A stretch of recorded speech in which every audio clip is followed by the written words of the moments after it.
है 414। महाराज ध्यान से सुनेंगे।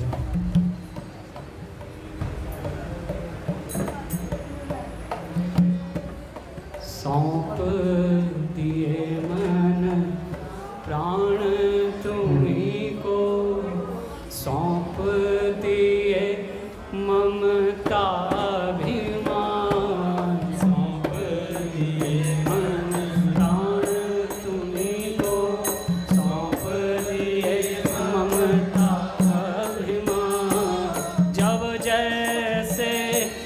चाहे बर तो अपनी वस्तु सर्वथा जान, जब जैसे जी चाहे बर तो अपनी वस्तु सर्वथा जान। सौंप दिए मन प्राण तुम्हीं को, सौंप दिए ममता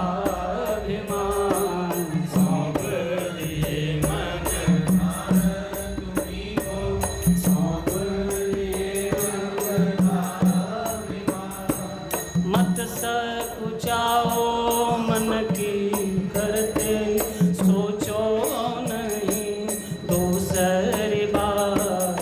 मत सकुचाओ मन की करते, सोचो नहीं दूसरी बात। मेरा कुछ भी रहा न अब तो तुमको सब कुछ पूरा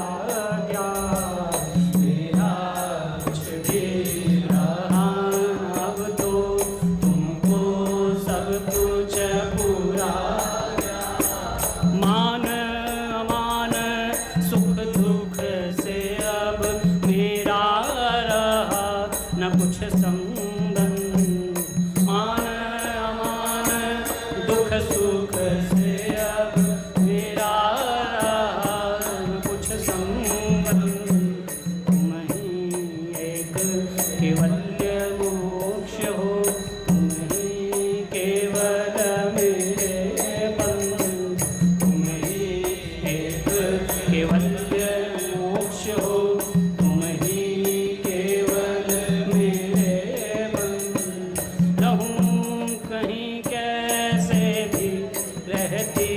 बसी तुम्हारे अंदर नित्य।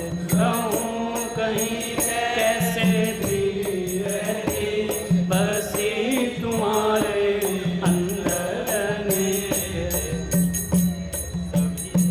छोटे सभी अन्य आशय, मिटे सभी संबंध नित्य। छोटे सभी अन्य आशय, मिटे सभी संबंध। एक तुम्हारे चरण कमल में हुआ विसर्जित सब संसार। एक तुम्हारे चरण कमल में हुआ विसर्जित सब संसार। एक तुम्हारे कमल में हुआ विसर्जित सब संसार। एक तुम्हारे चरण कमल में हुआ विसर्जित सब संसार।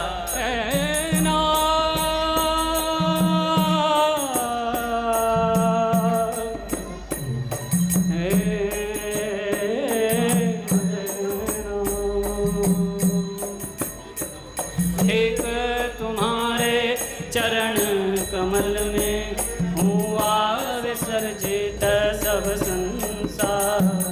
एक तुम्हारे चरण कमल में हुआ विसर्जित सब संसार। रहे एक स्वामी बस तुम ही करो सदा स्वच्छंद विहार। स्वामी बस तुम ही करो सदा स्वच्छंद विहार। सौंप दिए मन प्राण तुम्हीं को, सौंप दिए ममता।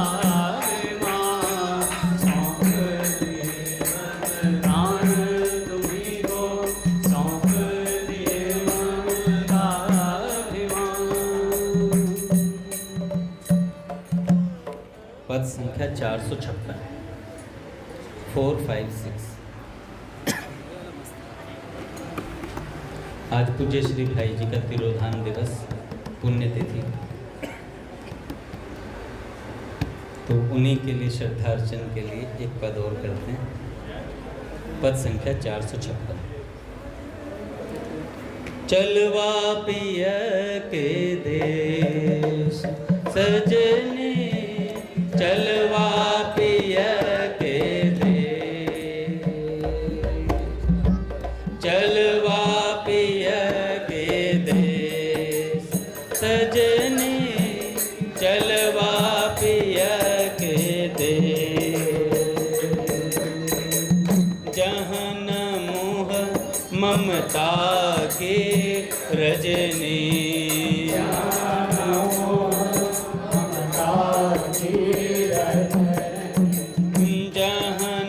मोह ममता के रजनी,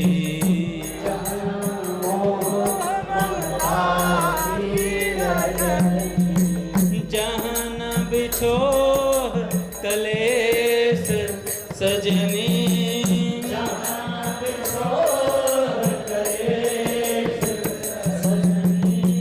चलवा पिय के देश सजनी, चलवा पिय के देश,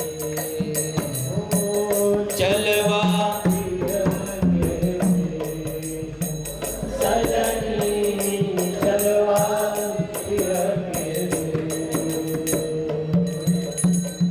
जह नहीं आवन जावन कित हूँ,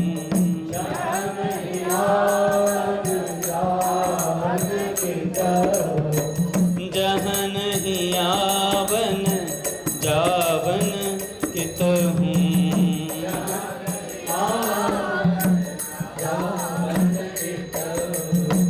पिय संग नेत मिलाप सजनी,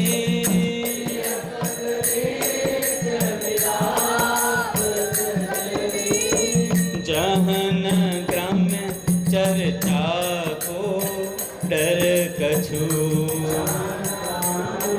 चर्चा को डर कछु, जहन जस को पाप सजनी, जहन जस को पाप सजनी, चलवा पिय के देश सजनी, चलवा पिय के देश,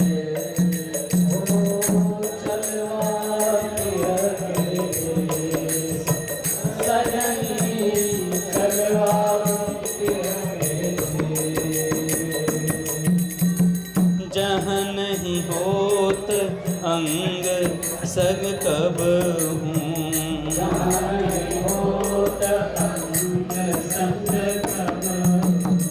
जहाँ नहीं होत अंग संग कब हूँ,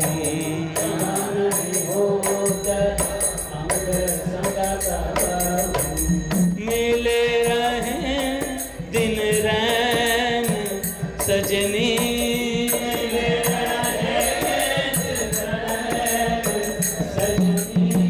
मिले रहे दिन रैन सजनी,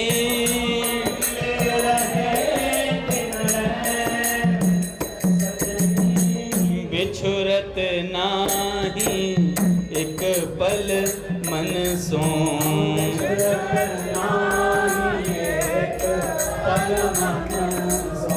मृतक सजीवन मैन सजनी,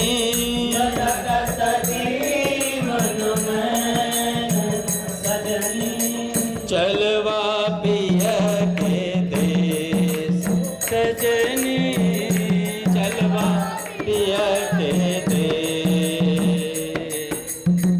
चलवा पिय के देश सजनी, चलवा पिय के देश। सहज अकिंचन तन मन सगरे,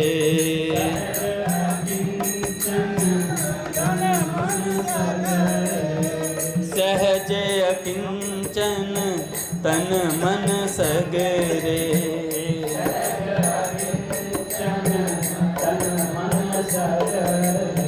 भरे रहें पियने सजनी,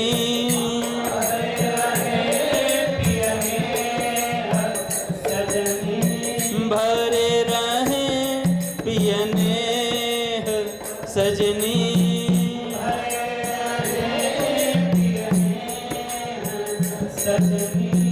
आठों याम धाम प्रियतम के,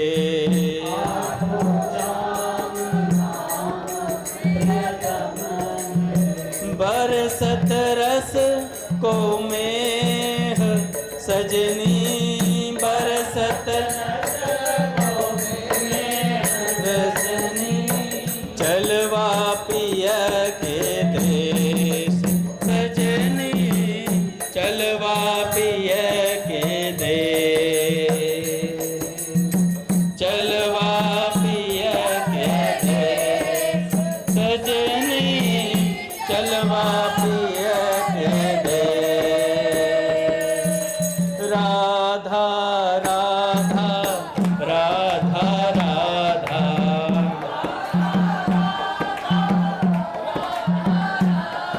राधा राधा राधा राधा,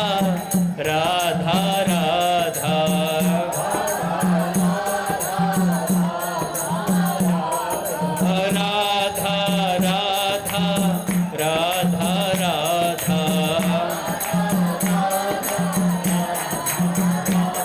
सभी बोलेंगे महाराज, क्योंकि भाई जी के लिए हम राधा नाम गा रहे हैं। राधा राधा राधा राधा,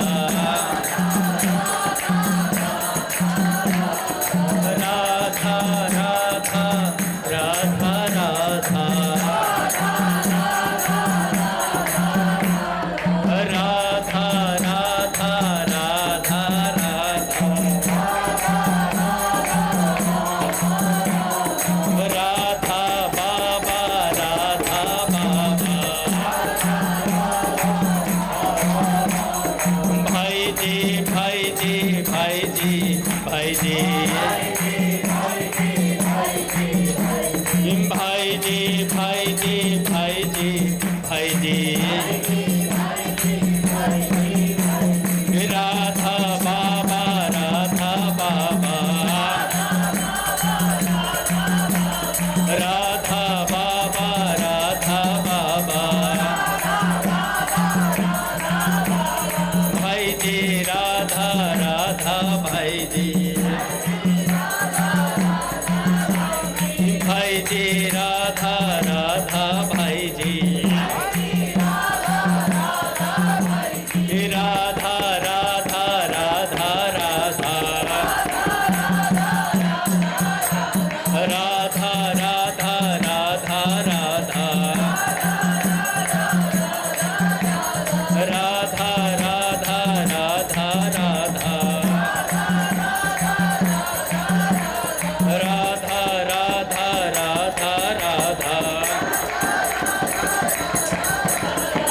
राधा राधा राधा राधा राधा राधा राधा, राधा राधा राधा राधा राधा राधा राधा राधा,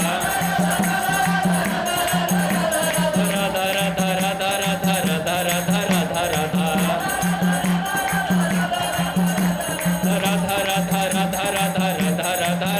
राधा, राधा राधा राधा राधा, राधा राधा राधा राधा, राधा राधा राधा राधा।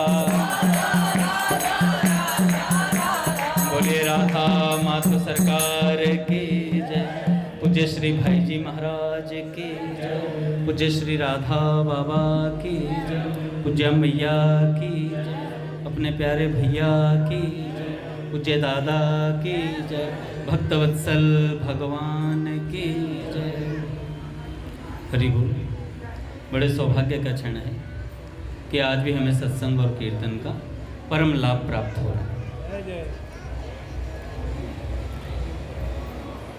आज पूज्य श्री भाई जी की पुण्यतिथि है।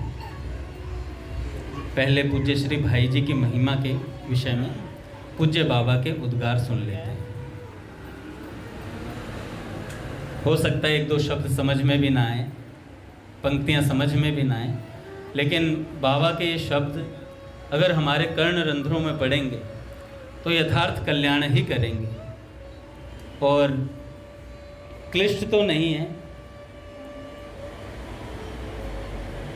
लेकिन सरल भी नहीं है, लेकिन समझ में आ जाएंगे, इतना कष्ट भी नहीं होगा। पूज्य बाबा कहते हैं पूज्य भाई जी की महिमा के विषय में साधु कृष्ण प्रेम जी से,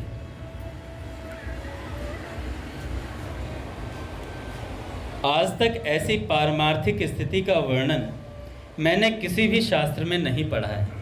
बाबा कहते हैं कि भाई जी जैसी जो स्थिति है वैसी स्थिति का वर्णन मैंने किसी शास्त्र में नहीं पढ़ा है।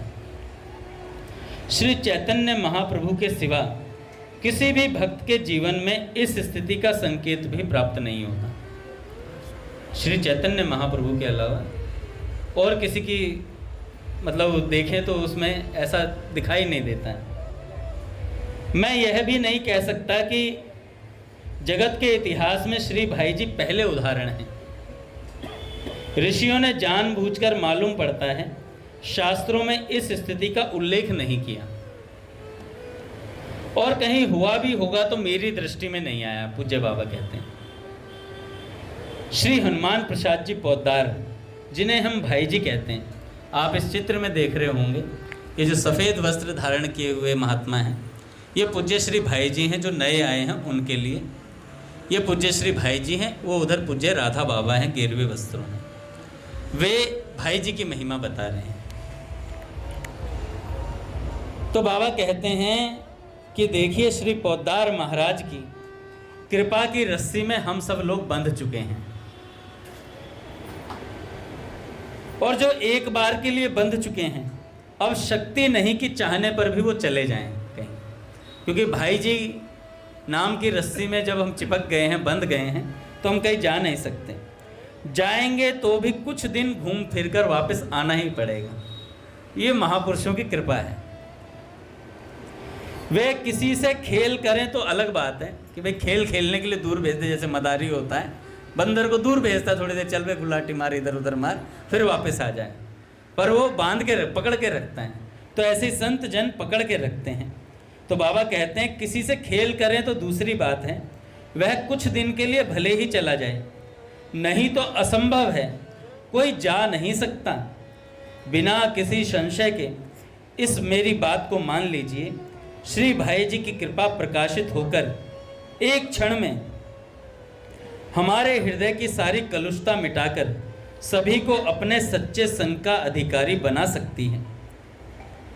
5-7 व्यक्ति तो मेरी दृष्टि में ऐसे हैं, पट खुलेंगे महाराज। श्री राम जय जय राम, श्री राम जय राम, श्री राम जय जय राम,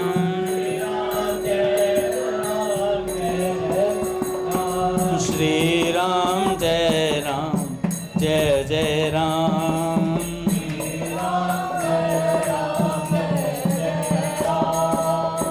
जय जय श्यामा जय जय श्याम,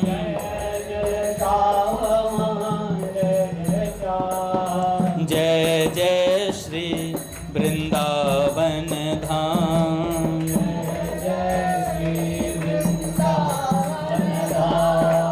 जय बरसाना जय नंदगांव,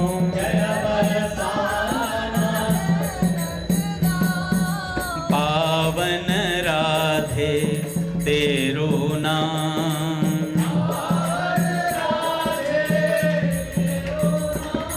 बोले राधा माधव सरकार की जय।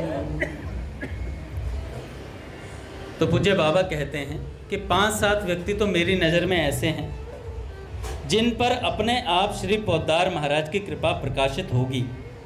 श्री पोद्दार महाराज यदि अपनी लीला पहले ही संवरण कर लें तो भी उनके प्रारब्ध शेष रहने तक भाई जी उनकी संभाल करेंगे। यदि थोड़ा भी उनमें से कोई उन्मुख हुआ तो प्रत्यक्ष दर्शन देकर संभाल करेंगे भाई जी। यदि थोड़ा भी कोई उनमें से उन्मुख हुआ तो प्रत्यक्ष दर्शन देकर संभालेंगे। सारांश यही है कि कुछ व्यक्ति जो इस प्रकार पूज्य भाई जी के प्रति भाव रखने वाले हैं, वे चाहे कितने ही गंदे और मलिन क्यों ना हो, वे चाहे कितने ही मलिन क्यों ना हो, एक क्षण में श्री भाई जी उन्हें अपनी अहेतु की कृपा से अपने साथ ले जाने का अधिकारी बना लेंगे, अपने साथ ले जाने का अधिकारी बना लेंगे। इनके लिए कुछ भी असंभव नहीं है। पद्म पुराण में यह कथा आती है। एक भक्त के लिए एक गोपी से श्री कृष्ण ने कहा, प्रिय सखी, इसे अपने समान बना लो। उसी क्षण उस गोपी ने उसे गोपी बनाकर श्री कृष्ण के चरणों में बैठा दिया और एक वीणा देकर कहा, मेरे प्राणनाथ को भजन सुनाया कर। ये कौन थे? एक राजकुमार था। पद्म पुराण में एक कथा आती है। एक राजकुमार था, उसके मन में ये बात आई कि भजन क्या होता है, भजन क्या होता है, भजन कैसे करते हैं। और इस बात को सोचते सोचते वो रात्रि में सो गया। देखो, कल मैंने एक व्हाट्सएप पे मैसेज भेजा था, आज सुबह ही भेजा था, कि सेठ जी कहते हैं कि रात्रि को सोते समय भगवान का चिंतन, कोई लीला कथा श्रवण करके सोना चाहिए, जिससे रात्रि भर हमें स्वप्न में भगवान की लीलाएं दिखाई देंगी, भगवान का चिंतन होगा। और पूज्य भैया तो कहते हैं, भैया रात्रि में नाम जप करते सोएंगे तो आपका पूरी रात्रि भजन माना जाएगा। ऐसा हमारे पूज्य भैया कहते हैं। इन सब उपायों का हम प्रयोग करके देख सकते हैं। तो पद्म पुराण में जो कथा आती है, वो राजकुमार जो थे, वो राजकुमार ये सोचकर सो गए कि भजन क्या वस्तु है, भजन करते कैसे हैं, ये क्या होता है भजन, ये सोचकर सोए। तो रात्रि में जैसे ही उन्हें निद्रा आई, निद्रा आते उन्हें क्या दिखाई देता है? उन्हें उनके घर के श्री विग्रह दिखाई दिए, जो उनके ठाकुर ठाकुरानी थे ना, चित्रपट लगा हुआ था उनके घर में, वो दिखाई दिया। पहले तो वो चित्रपट दिखा, फिर धीरे धीरे वो आकृति उभरी तो साक्षात राधा कृष्ण दिखाई देने लगे। उसमें धीरे धीरे क्या दिखा, 4 सखियां इधर प्रकट हो गई, 4 इधर प्रकट हो गई, तो अष्ट सखियां प्रकट हो गई, राधा कृष्ण प्रकट हो गए। उसमें से ठाकुर जी कहते हैं एक सखी से, सखी इसे अपने जैसा बना लो। ये जो भी बात पढ़ के सुनाई ना मैंने, सखी इसे अपने जैसा बना लो। तो उस राजकुमार को उस सखी ने स्पर्श किया। बस स्पर्श करते ही वो जो राजकुमार था एक सखी के रूप में बदल गया, पूरा सखी के रूप में बदल गया। और उस सखी ने उसके हाथ में वीणा दी और कहा कि प्रिया प्रियतम को संगीत सुनाओ, कुछ गा करके सुनाओ। और जैसे ही ये हुआ, तत्काल उसकी थोड़ी देर में राजकुमार के नेत्र खुल गए। और जब नेत्र खुले तो महाराज कोई इतना सुंदर दृश्य देखें। पूज्य बाबा कहते हैं, अगर सच के श्री कृष्ण, वैसे तो स्वप्न में जो भी आपकी कल्पना आती है वो सच ही होती है, भगवान की कल्पना नहीं होती, वो यथार्थ होती है, वो सच ही होती है। लेकिन बाबा कहते हैं कि श्री कृष्ण का जो सही स्वरूप है, अगर वो स्वप्न में एक बार भी दिख जाए, एक बार दिख जाए, तो उसका पूरा जीवन परिवर्तित हो जाता है। अगर यथार्थ स्वरूप श्री कृष्ण का दिखाई दे जाए, तो उस राजकुमार को यथार्थ स्वरूप श्री कृष्ण का गोपियों का स्वप्न में दिखा। जैसे ही स्वप्न खुला तो राजकुमार ने अथाह पीड़ा हुई, उसके भीतर रुदन करने लगा कि ये हो क्या गया। अब उसने निश्चय किया कि मैं कुछ भी करके उसी स्थिति को प्राप्त करूंगा जो स्वप्न में थी मेरे। और महाराज पद्म पुराण की इस कथा में आता है, उसने कल्पों कल्पों तक तपस्या करी, भजन साधन किया, तपस्या करी। और उसके बाद जब तपस्या करने के बाद उसने शरीर छोड़ा तो वो उसी स्वरूप को प्राप्त हुआ जो उसने स्वप्न में देखा था। गया राधा कृष्ण के सामने अपने स्वरूप से, तो ठाकुर जी ने सखी से कहा इसे अपने जैसा बना लो। फिर उसको वीणा दी। फिर सखी ने, वो कौन थी, वो वीणा की सेवा कौन सी सखी देती है, मेरे को ध्यान नहीं आ रहा है, तुंग विद्या जी, शायद तुंग विद्या जी। तो उन्होंने वीणा दी और कहा प्रिया प्रियतम को भजन सुनाओ। अब सोचो, सिर्फ इतना सोचने मात्र से कि भजन होता क्या है, ये सोचकर वो सोया था। देखो, मैं आज भी पढ़ रहा था, ऐसा कोई नियम नहीं है कि इतना भजन करके ये चीज मिलेगी, ऐसा कोई नियम नहीं है। भगवान के यहाँ नियम रोज बदलते हैं। श्री स्वामी जी कहते थे, राम सुखदास जी महाराज, हर साधक के लिए हर नया नियम है। वो जिस प्रकार चाहता है उसे उसी प्रकार भगवान की प्राप्ति हो सकती है। यथा तथा, जो जैसा चाहता है उसे वैसा मिलता है। भगवान के नियम यही है।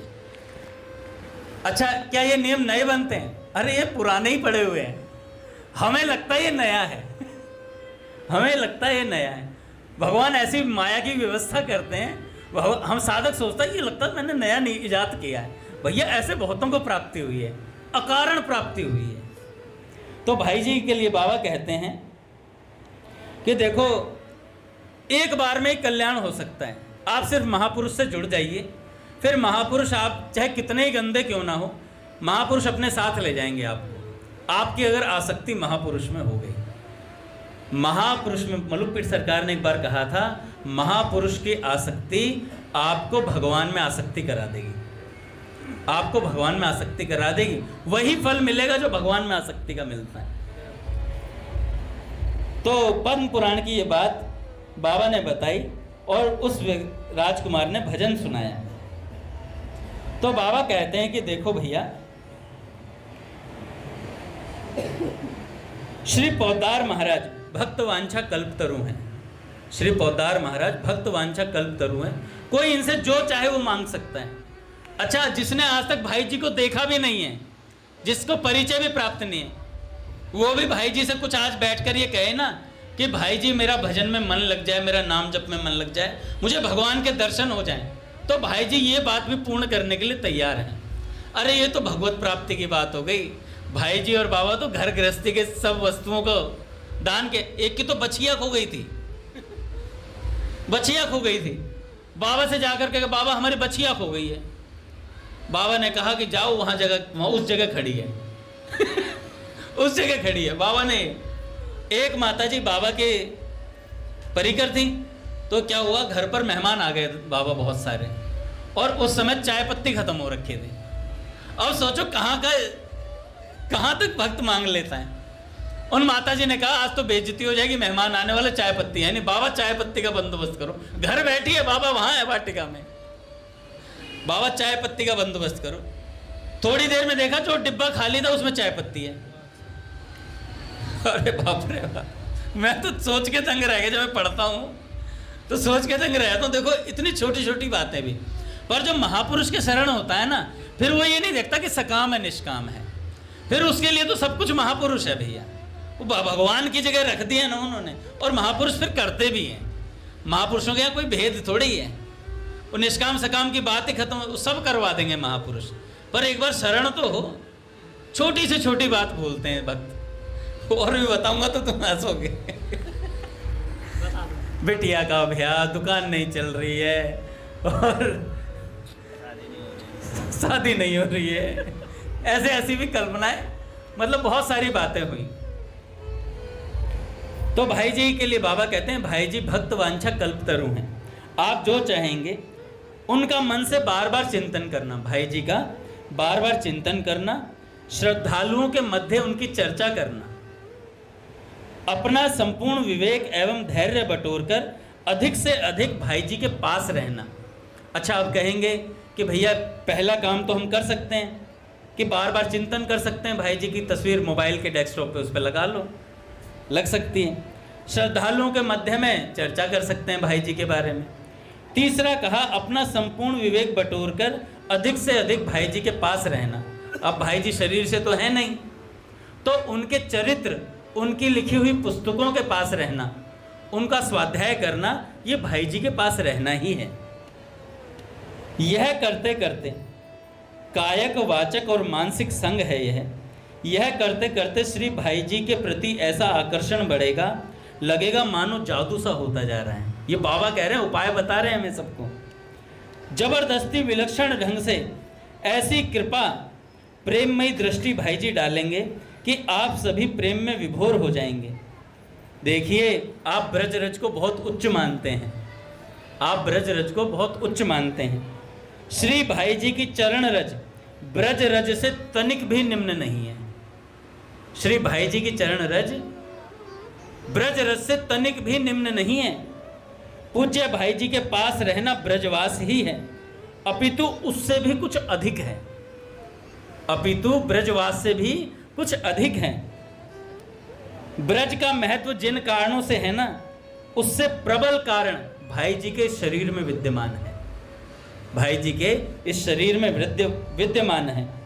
श्री भाई जी के चरणों में लेश मात्र भी प्रेम हो जाए, प्रेम ना भी हो तो कम से कम इतना अवश्य ही बना रहे कि हम कहीं भी रहें सदा भाई जी के चरणों में लौटते रहने की प्रार्थना करते रहें, सदा भाई जी के चरणों में लौटते रहने की प्रार्थना करते रहें।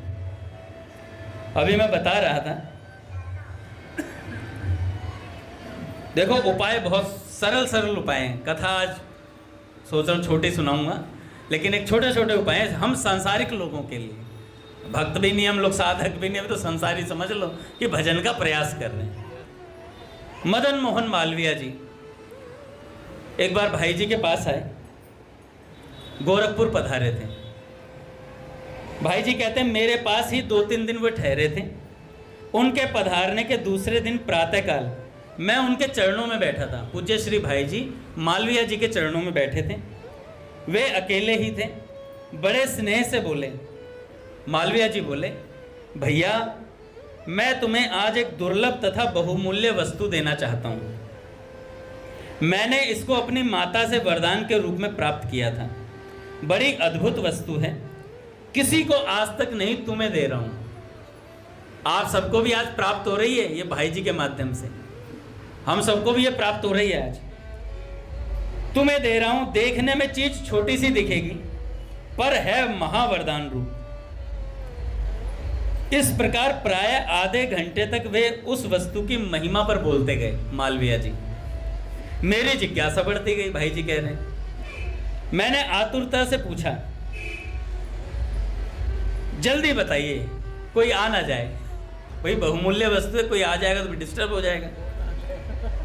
तब मालवीय जी बोले, लगभग 40 वर्ष पहले की बात है। एक दिन मैंने अपनी माता जी के पास बैठा था, बड़ी विनय के साथ उनसे यह वरदान मांगा कि मुझे आप ऐसा वरदान दीजिए जिससे मैं कहीं भी जाऊं और मुझे सफलता प्राप्त हो, जिससे मैं कहीं भी जाऊं और मुझे सफलता प्राप्त हो। कौन कौन साधक चाहता है हर जगह सफलता प्राप्त करना? हाथ खड़ा करो। सभी चाहते हैं। तो आज से ये नियम बना लेना महाराज, जो बात बोली जा रही पता हम सबको है, लेकिन महिमा सुनने के बाद मजा अलग आता है सुनने का। तो माता जी ने स्नेह से मेरे सिर पर हाथ रखा और कहा, बच्चा बड़ी दुर्लभ चीज दे रही हूं। आज से तुम जब कहीं भी किसी भी कार्य के लिए जाओ तो 4 बार नारायण नारायण का उच्चारण किया करना। 4 बार नारायण नारायण का। तुम सदा सफल होगे, कहीं फेल नहीं होगे। मैंने श्रद्धा पूर्वक सर चढ़ाकर माता जी से ये मंत्र ले लिया। मालवीय जी कहते हैं, हनुमान प्रसाद मुझे स्मरण है, तब से अब तक जब जब मैं चलते समय नारायण नारायण का उच्चारण करना भूला हूं, तब तब विफल हुआ हूं, तब तब विफल हुआ हूं। नहीं तो मेरे जीवन में चलते समय नारायण नारायण उच्चारण कर लेने से और उसके प्रभाव से कभी असफलता नहीं मिली मुझे जीवन में, कभी असफलता नहीं मिली। आज यह महामंत्र परम दुर्लभ वस्तु, मेरी माता की दी हुई महान वस्तु तुम्हें दे रहा हूं, तुम इससे लाभ उठाना। यूं कहकर महामना गदगद हो गए। मालवीय जी गदगद हो गए।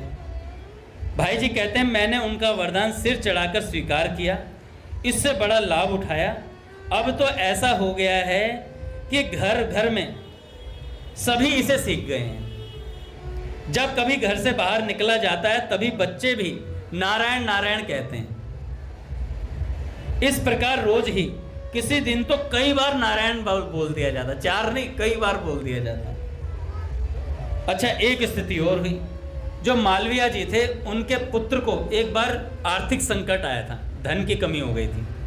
तो महामना जी कहते हैं कि मेरा पुत्र संकट में था, उनको मैंने लिखा कि तुम आर्त होकर विश्वास से गजेंद्र स्तुति का पाठ किया करो, इससे तुम्हारा धन का संकट दूर हो जाएगा। फिर एक पत्र में उनको लिखा, भगवान पर विश्वास रखो, धैर्य मत छोड़ो और गजेंद्र स्तुति का आर्त भाव से विश्वास पूर्वक पाठ करो। मैं एक बार नाक तक ऋण में डूब गया था, गजेंद्र स्तुति के पाठ से ऋण मुक्त हो गया, तुम भी इसका आश्रय लो। अपने कष्ट में पड़े पुत्र को बिना पूर्ण विश्वास के कौन पिता ऐसा लिख सकता है। अब सोचो, बहुत बड़ी चीज मिल गई है महाराज जीवन में सफलता के लिए। नारायण नारायण। और जो अर्थ संकट में डूबा हो, गजेंद्र स्तुति का पाठ करना शुरू कर दे आज से ही कर दे। तो भैया देखो, ये महापुरुष हम लोगों के लिए क्या क्या वस्तुएं दे गए हैं। मैंने बताया ना, अकारण कृपा होती है। यहाँ कृपा का कोई नियम नहीं है कि उस पर होगी उस पर नहीं होगी। ये तो बारिश है, पड़ेगी तो सब पर पड़ेगी, बराबर पड़ेगी। आज से लगभग 50 वर्ष पूर्व मथुरा में विश्राम घाट के निकट एक दादर रहमान नाम का एक भक्त था तो मुस्लिम, पर भैया कृपा कब किस पे कैसे बरस जाए ऐसा कोई नियम तो है नहीं। तो दादर रहमान कहाँ पढ़ने जाया करते थे। पढ़ने जाते तो एक मंदिर के सामने से निकलते तो कई दिनों तक तो उनका ध्यान नहीं था। लेकिन एक दिन क्या हुआ, आज पट था ना, हटा हुआ था, और एक बीच में लकड़ी का वो एक और लगता था वहां पर, वो भी आज हटा हुआ था। तो भगवान भीतर से पूरे दिखाई दे रहे थे। तो दादर रहमान जी की गर्दन अनायास मुड़ी। तो संत बता रहे थे अनायास क्या मुड़ी, भगवान जब कृपा करना चाहते तो गर्दन मोड़ लेते हैं, चाहे किधर भी हो उसकी गर्दन अपने आप घुमा लेते हैं। आज भगवान उस मंदिर में दुल्हा और दुल्हन के रूप में थे। राधा कृष्ण आज ब्याहुला था, समझ लो, दुल्हा दुल्हन के रूप में थे। और पहली नजर में दादर रहमान ने जैसे ही देखा, उनका चित्त भगवान में रम गया। कई लोग कहते हैं भगवान है भी कि नहीं है, भगवान है भी कि नहीं है। भाई अमेरिका देखा नहीं तो क्या है नहीं क्या? भाई अमेरिका, राघव जी, हम गए नहीं तो क्या है नहीं क्या? है अमेरिका। हम गुजरात नहीं गए तो क्या वो गुजरात है ना?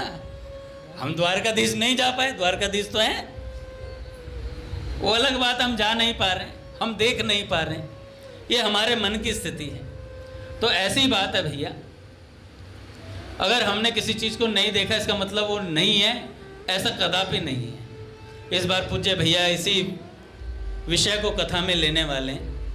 क्या भगवान है? भगवान मिलते किसको हैं, और जब मिल जाते हैं तो उसके साथ क्या क्या होता है, उसके साथ क्या क्या होता है। हमने बहुत भक्तों के बारे में सुना, पर पूज्य भैया के मुख से, पहले भी भैया ने एक बार यहाँ पर ये विषय लिया था अर्थ पंचक का, बहुत साल पहले भैया ने यहीं पर बैठ करके इस पर भैया ने वो प्राप्य वाला कुछ था, श्लोक था, जिस पर भैया ने काफ़ी दिन बोला था लगातार। मुझे आज भी याद है, रिकॉर्डिंग भी होगी हमारे पास। भैया ने काफ़ी दिनों तक बोला था उसमें। तो ये विषय है कि भगवान, क्या भगवान है, क्या भगवान मिलते हैं, किसको मिलते हैं, कैसे मिलते हैं, और मिलने के बाद क्या होता है, ये विषय इस बार भैया कथा में लेने वाले हैं। तो ये दादर रहमान, तो उन्होंने भगवान को देखा और एक नज़र में कुछ ऐसा हुआ। अच्छा हुआ क्या? संत ने बताया कि भगवान ने अपनी भौहें हिला दी, भगवान ने अपनी भौहें हिला दी, और जैसे ही हिलाई तो दादर रहमान भौचक्का रह गया। कहने लगा, यार मूर्तियां अपनी आंखें कैसे उठा सकती हैं? हमने तो अपने मंदिर में देखा है ये। भैया हम सब गवाह हैं इस बात के कि हमारे मंदिर में ऐसी घटनाएं घटी हैं। और पूज्या प्राची दीदी ने कहा कि 10 वर्ष बाद फिर ऐसी घटनाएं होंगी, फिर ऐसी घटनाएं घटेंगी। और कुछ भक्तों के लिए तो 10 वर्ष नहीं, उनके हृदय की व्याकुलता अगर 10 वर्ष बाद जैसी होनी है वैसी अभी हो गई तो अभी भी घट जाएगी वो घटना। ऐसा हमने सुना है भैया, गुप्त सूत्रों से, जैसे आज तक वाले बोलते, गुप्त सूत्रों से ये मेरे पास भी खबर आ जाती है ना। फिर से दरबार खुला तो अभी भी हुआ है। तो दादर रहमान जी ने देखा और महाराज उस दिन से मदरसे का बंक मारने लगे। मदरसा नहीं जाते थे वो अपना पढ़ने। जाते, उनका जो चाचा का लड़का था वो कहता, अबे भाई उधर से रास्ता जल्दी पड़ेगा। कह रहे तू जा, मैं नहीं जाऊंगा, मेरे को यही शॉर्ट लगता है। अब वो क्या करता, कई महीनों तक वो गया नहीं। अब जब नहीं गए तो चाचा का लड़का थोड़ा कहने लगा, या होल बिला कुव्वत, मुस्लिम तो था ही, और कहने लगा अब तो बताना पड़ेगा।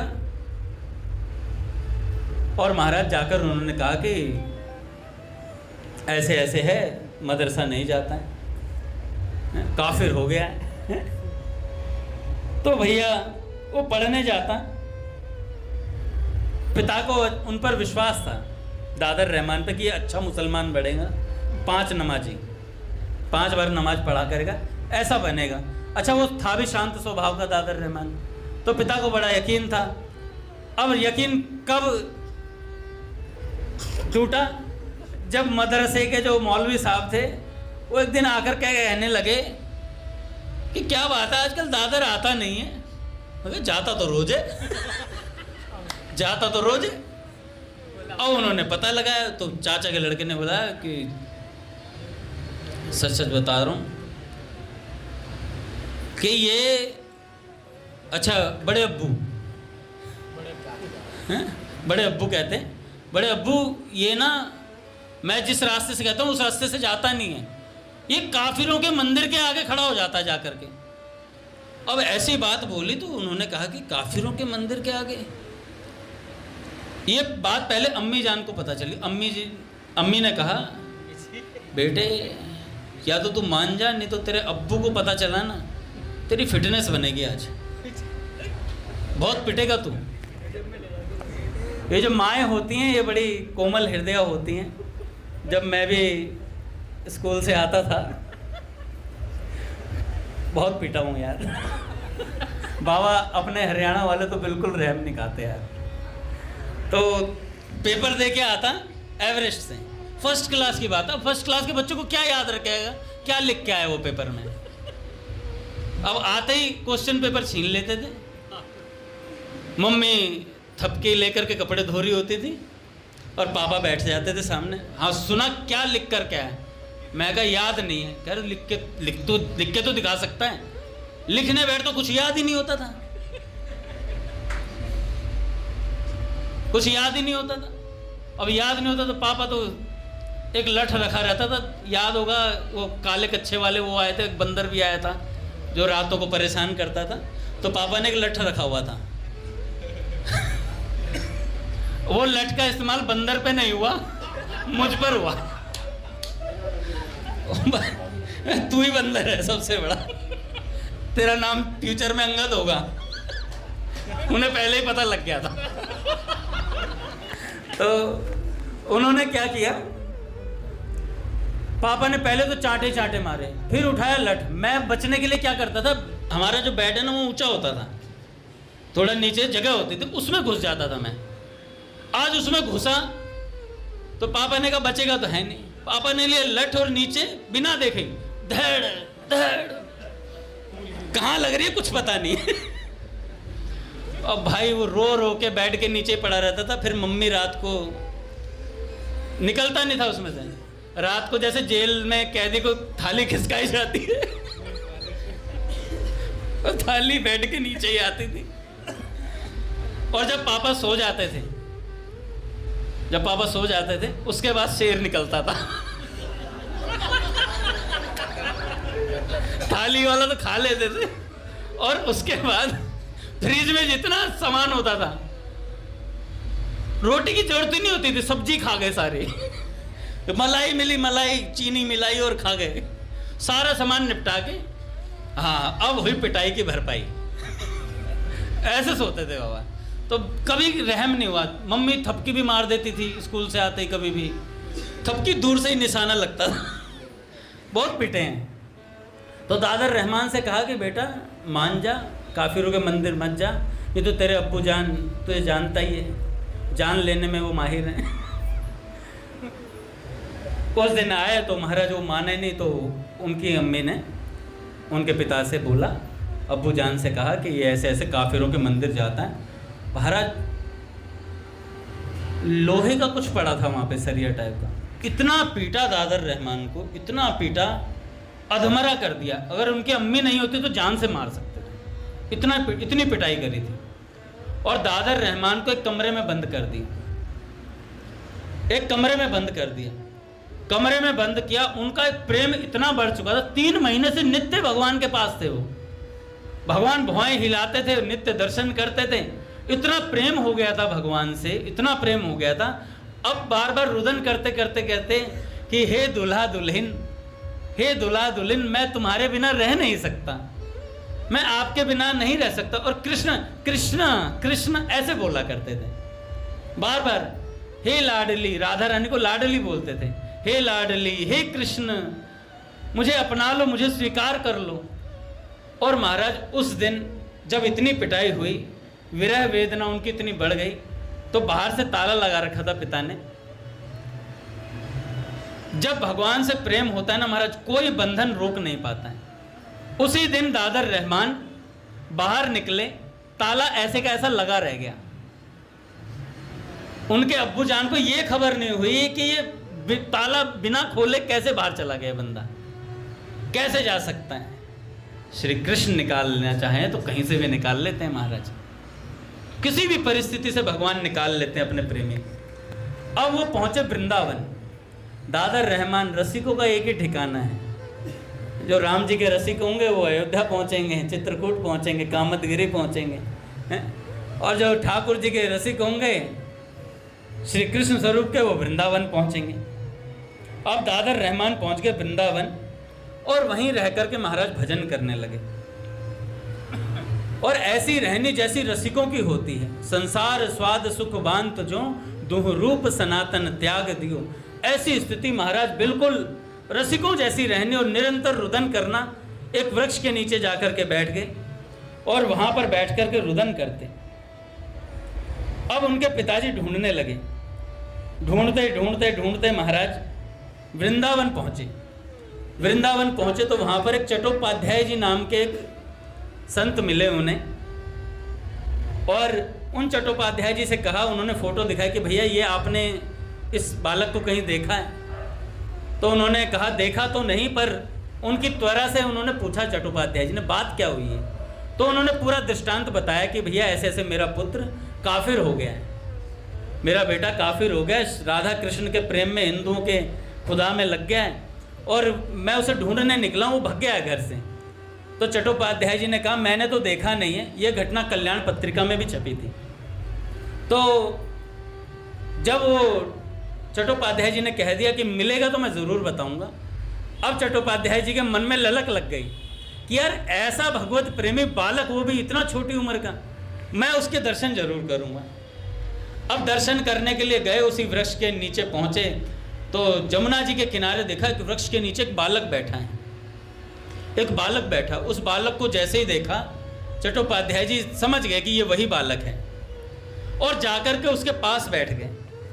वो दादर रहमान जी एकटक यमुना जी की धारा को देख रहे हैं, और धारा को देखते देखते नित्य आंसू बह रहे हैं, और आंसुओं के बार बार राधा लाडली जू कृष्ण, लाडली जू कृष्ण ऐसे कह रहे हैं। अब चट्टोपाध्याय जी ने देखा कि सामने से एक ब्रजवासिनी आ रही है जमुना जी के किनारे से, उस पे से धारा में से, और वो आई तो देखा उसके लिए कुछ लेकर के आई है। उसमें क्या था, कुछ प्रसाद था और दूध भी था, और आकर के कहती है लाल रहमान कुछ पालो, तुमने कई दिनों से कुछ खाया नहीं, तुमने कई दिनों से कुछ खाया नहीं। जब ऐसी बात बोली तो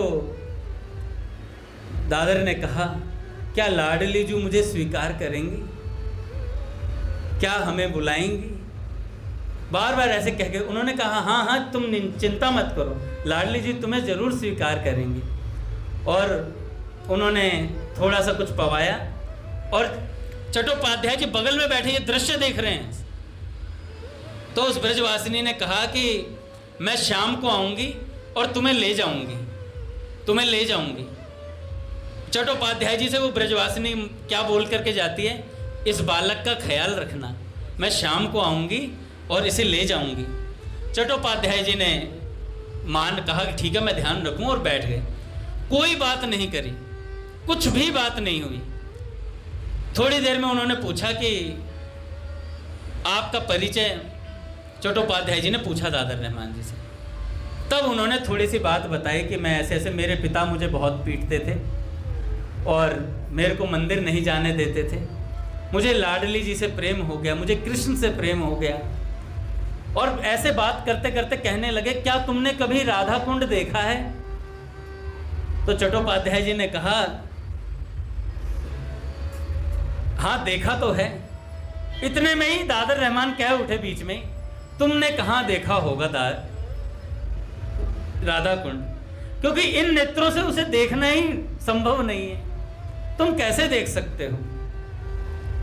तब चट्टोपाध्याय जी के मन में आया कि ये कुछ अलौकिक बात कर रहा है। तो चट्टोपाध्याय जी ने कहा, क्या तुम मुझे राधा कुंड के बारे में कुछ बताओगे? राधा कुंड के बारे में कुछ बताओगे? तो सुनते ही दादर रहमान जी कहते हैं, और उनके शरीर में अनिर्वचनीय सिहरन की तरंग खेल गई। उसके चेहरे पर एक दिव्य ज्योति फूट पड़ी और दादर रहमान ने कहा, क्या कहूं, वहां का आसमान मोहब्बत से भरा है, वहां मोहब्बत की ही हवा चलती है। वह क्या कुछ कहने की बात है साधु जी, वहां सखा सखी इस तरह मिलजुल कर घूमते फिरते हैं, मानो आनंद से नाचते हों। उनकी बातें, गाना, हर एक सुर ऐसा है कि कान में पड़ते ही बेहोश कर देता है। आहा, वहां पर मोहब्बत की हवा चलती है। ऐसी बात बोली। इसी समय सामने वही सखी, शाम के समय वो आई और दादर रहमान ने कहा, चंपा आ गई हैं। उसका रूप देखकर चट्टोपाध्याय जी स्तंभित रह गए, क्योंकि सुबह जो आई थी और इस रूप में, पहले तो वो एक ब्रजवासिनी का रूप धारण करके आई थी, अब अपने यथार्थ स्वरूप में आई थी चंपा जी, अपने यथार्थ स्वरूप में। और यह तो कोई साधारण ब्रज नारी नहीं है। जिसने मुझे यहाँ रहने के लिए कहा था, उसकी वेशभूषा भी वैसी नहीं है। यह तो कोई अद्भुत वेश था, किसी को भी ऐसी पोशाक में नहीं देखा था। सब कुछ अत्यंत मनोहर, उसकी अपूर्व गति एक मनोहर सौंदर्य की सृष्टि कर रही थी। चंपा ने आते ही उस बालक को, दादर रहमान को स्पर्श किया